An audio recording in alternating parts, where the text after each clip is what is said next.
Celery juice cleanses. I don't like celery, I don't like juice too much, and I don't like cleanses. I would rather eat real food, so I'm not going to be doing this one.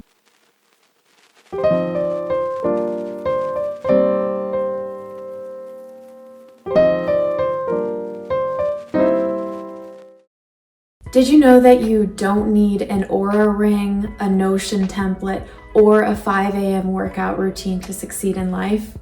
It can definitely feel this way if you're constantly watching influencers who will wake up with the sunrise, run off to the beach, and then swim for 20 minutes in the water, letting the sea salt heal their wounds, and then run back to their house, shower, make a green smoothie, and it's barely 8 in the morning. I've definitely watched some of these videos and instantly questioned my own morning routine and thought just because I'm not doing all this stuff that there must be something inferior about the way I'm doing things. But I'm making this video as a reminder to myself and to anyone who's watching that you don't need to feel this way. Recently, I was with a friend and I was telling her about how I'd been frustrated that I haven't been able to get to bed early enough to wake up in the morning and have this really elaborate morning routine and be super productive. And I was telling her about this and she kind of just rolled her eyes at me and was asking, why does it even matter? She asked, are you getting what you need to get done? Are you sleeping enough? Why do you need to go to bed early and wake up super early? And it really got me thinking that I had been obsessing about this idea because it was something that I felt like I should do because I'd heard about other people doing it and then assumed that I should take that on for myself if I want to have a more balanced and productive and healthy life. But I realized through talking to her and then thinking about it some more later that the way my current sleep routine is going works actually quite well for me. And there's no reason that I need to push myself to do something that's unnatural for me just for the sake of feeling like I'm fitting in with whatever current wellness trends are telling us is the healthiest thing to do. So I thought a little bit more about how my current sleep schedule is impacting my life and what an earlier sleep schedule would actually do for me. And I found that my current schedule is actually more beneficial to me now. So I'll kind of explain that and hopefully that should help you see an example of how it's better to find a routine or a habit that works for you rather than just copy paste what you've seen online. So for me, going to bed a little bit later allows me to have more time in the evenings to wind down and also have some unstructured space to do some creative or restorative activities. So that's the time when I feel like I'm most creative, and also it takes me a while to unwind from the day if I'm really go.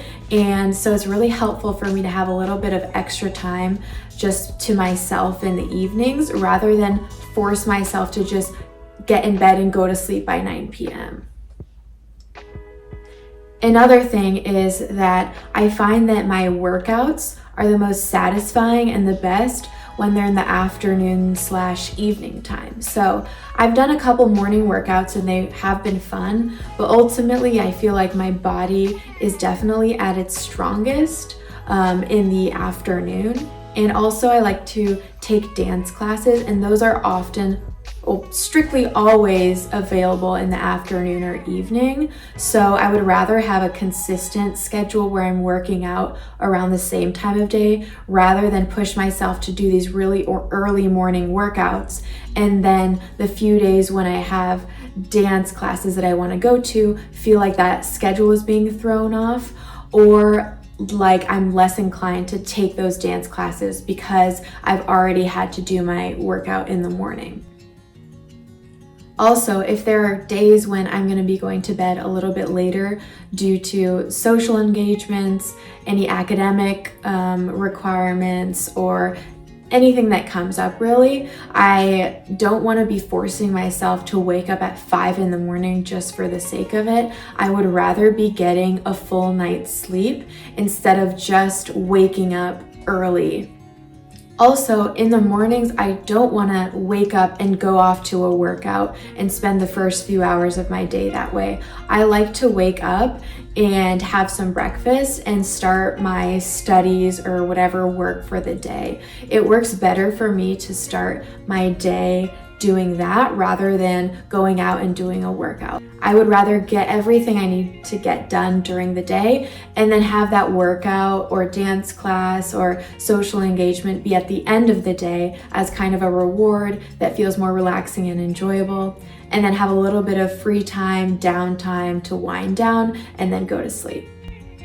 I'm sure I'm not the only one that has maybe looked at some inspirational health well-being content online with good intentions and having a quick burst of motivation. Sorry, that's the bathroom making noise. Okay, maybe you couldn't even hear it, but that was the bathroom making noise. Anywho, okay, what was I saying?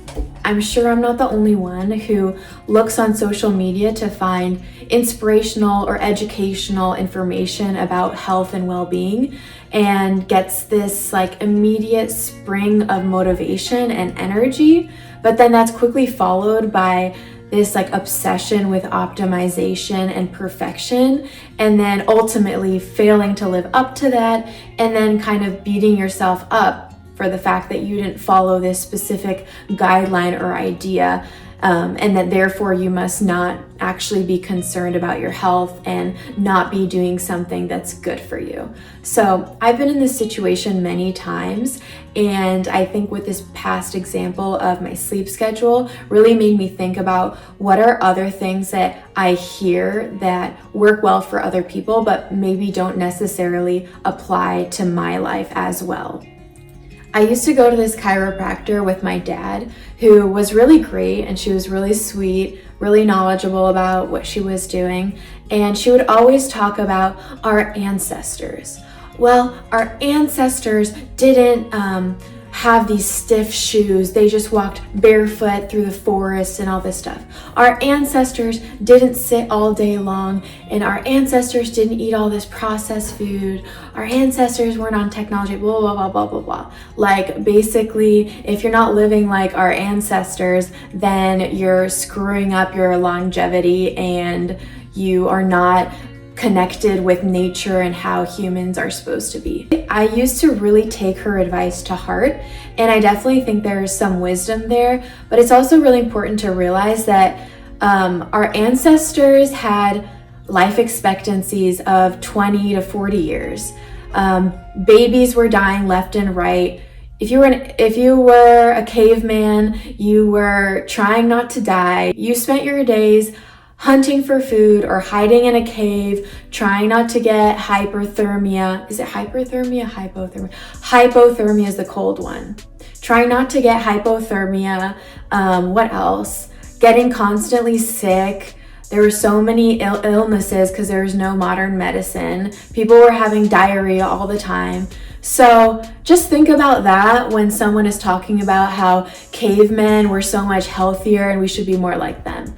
Like, yes, there are some lessons that we can apply, but you don't need to take everything to an extreme or super literally. If you want to be healthier long term, the key is to establish balance. You don't want to get fixated on any one specific activity or habit or product that you're using, because the moment that you deviate from that, you are going to catastrophize and feel like you're out of control. And if you're relying solely on one specific routine or one specific habit or product, then you're not really trusting yourself to follow through with a balanced lifestyle.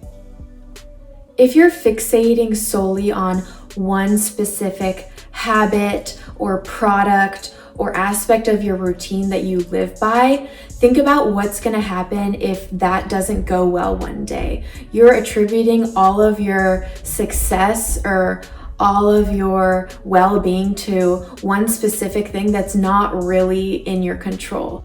The way to sustainably lead a healthy and balanced lifestyle is by having general guidelines, general routines that work well for you, that promote your well-being, not relying on one specific activity, product, or anything like that. Actually, by being a little bit more flexible, you're going to build resiliency and be able to move through challenges when you aren't as in control of your environment in a better way. So if you're thinking about one specific piece of your routine or of your life that you want to change based on something you've read online, take a few moments to first think it through and see if this is something that's actually going to help you. Think, is what you're currently doing helpful or unhelpful? Like, what are the pros and cons to how you're currently behaving or the things you're currently involved with? And what would be the pros and cons to adding this new thing in? The second thing is, if you try and incorporate it, does it seem natural or do you feel like there's a lot of resistance to it? If there's a lot of resistance to it, there might be an alternative that can achieve a similar thing that is not going to cause as much like mental distress or havoc. You don't need to introduce anything just because you've read it online if it's not working well for you. And then as you adapt new habits, incorporate new products into your life, just build some awareness to see if this is actually improving your life, if it's making it worse, or if there's really no change. If there's no change or if it's making it worse, why are you going out of your way to do this one specific thing? I personally don't like to make any strict rules for myself when it comes to my health or well-being, because the moment I break one of those rules, I instantly feel guilty and kind of enter into this shame spiral that's not productive at all, which is why it's better to focus my attention on what are general things that help me have a healthier life, that work well for me, that come naturally to me, and that produce the results that I want. I'd like you to think about someone in your life who seems to just easily have a healthy life without obsessing over it. Maybe it's that uncle that you see at family events that's just always healthy and happy. He's not obsessing about his circadian rhythm or about what his Oura ring told him that he slept last night, or about how many calories he ate last night. He's getting exercise, he has a good social life, he is eating regular meals, enjoying all sorts of foods, staying active, but I'm betting that he's not on Instagram all day thinking about what's the next little hack I can do to unlock the next level of my life and become this like health biohacking person. If he were really obsessive about everything, you probably wouldn't admire him. You'd probably see him as someone who is very nervous and obsessive and controlling, and not really just living life in an intuitive way. So the goal is to learn from that uncle or whatever family member that you see is kind of living in this way, and take inspiration from them rather than from the influencer that you see online is like making their green smoothies every single morning, or tracking everything with a Fitbit or an Oura ring. You don't need to follow any wellness trends to have a happy and healthy life. Focus on some of the basic things that you notice are making you feel better. Exercise, nutrition, sleeping, having social engagements, time outside, and whatever other meaningful things in your life. It's also important not to demonize all social media, all processed foods, all TV watching, everything, because some of that is going to be part of your life. And if you spend your life obsessing about how every moment isn't optimized, then you're going to waste half your life just worrying about optimization, which is not a good way to go. As I was thinking about this video, I was kind of curious to know what are some more wellness trends that have been going around social media, because I'm not too active on social media and my algorithms aren't necessarily always showing me that stuff. So I asked my best friend, ChatGPT, to give me some social media wellness trends. So I've made a list. I'm just going to read a couple of them and give a quick reaction as to whether I've ever heard of them, I've tried it myself, anything like that. So the first one is using a Japanese water filter to reduce microplastics and change water pH. This I heard from my friend and I didn't know what she was talking about. I mean, I use a Brita filter. I don't know what this special Japanese water filter is doing, but if any of you use it, then hope it's working for you. Okay, micro needling with vitamin C serums for skin rejuvenation. I don't think I want needles in my face. Okay. Drinking fulvic acid or shilajit to boost mineral intake. Never heard of that. Okay. Earthing bed sheets that connect you to the ground's energy during sleep. Replacing sugar with monk fruit and allulose sweeteners.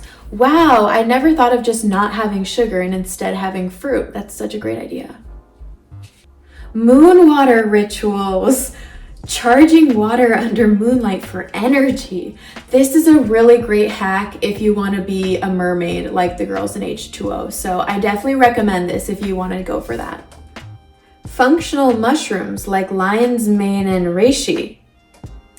Is that drugs? Journaling for emotional regulation. Well, actually, I do that. I've been doing that since 8th grade, and it definitely helps regulate my emotions. Hydration tracking with smart bottles.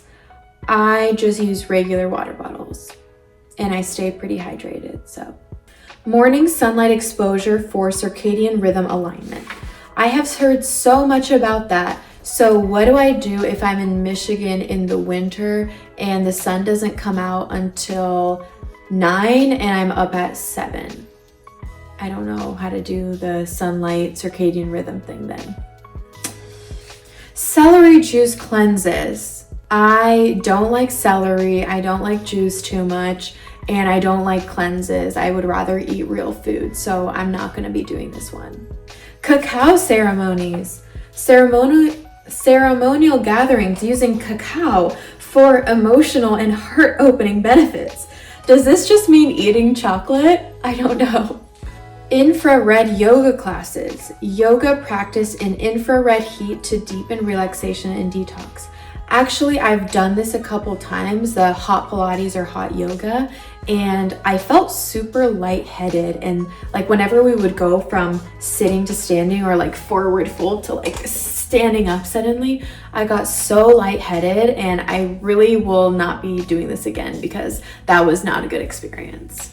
Mini trampoline workouts to boost lymphatic flow and energy. I have not done that before, but that sounds fun. I mean, I like jumping on trampolines. Pulsed electromagnetic field therapy mats for energy balance. I wonder how much that costs. Probably a lot. That's the other thing, is a lot of these are like products that people are trying to sell and they're kind of expensive. So don't spend your money unless you're really convinced it's gonna help you. Last time, I will say this, you don't need to follow any wellness trends that seem forced or oddly specific. Stick to the basics, find a routine that works for you, and don't worry too much about the other stuff.